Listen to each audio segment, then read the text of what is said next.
The typical clients that you've seen, to give us a sense of the diversity of the industries, size, types of plans. What do you see out there? Yeah, diversity is the word, all right.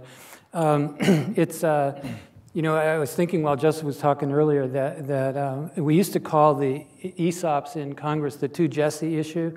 The reason is because it was the only thing that Jesse Helms and Jesse Jackson could agree on. They both thought it was a heck of a good idea.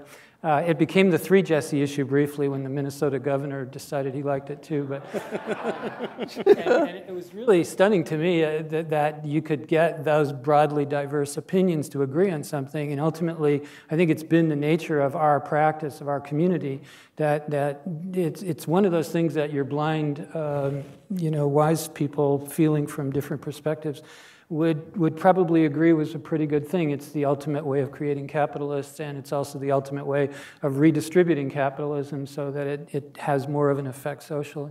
In any event, we see it in companies ranging from very small companies. I think the smallest employee-owned company I work with currently has 7 employees in it, all the way up to companies with hundreds of thousands of employees. We see a range and an increasing number of companies in this day and age that are becoming 100% owned through vehicles like ESOPs that really are incorporating it as part of the culture rather than just as a financing vehicle. And as a consequence, it cuts across all industries. We see it in high technology, certainly, and all over this area, but we also see it a very large number of construction companies, of engineering firms, of manufacturing companies. I used to say that, and nobody ever challenged me on this, but if you just picked 4 numbers at random and threw them against the wall, that would be an SIC code in those days. That would represent a company that I work for. You know, out of the 1,000 or so ESOP companies that we had in our practice, they were all over the place, from small ones to very large in every industry.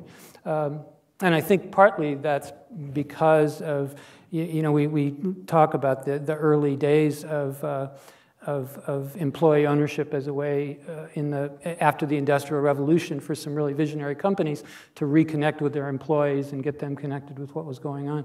One of the things that I find gratifying is that we're kind of circling back to there, that people are starting to think of this because it's the right thing to do, because it makes sense, because it has some cultural implications that are very, very strong. So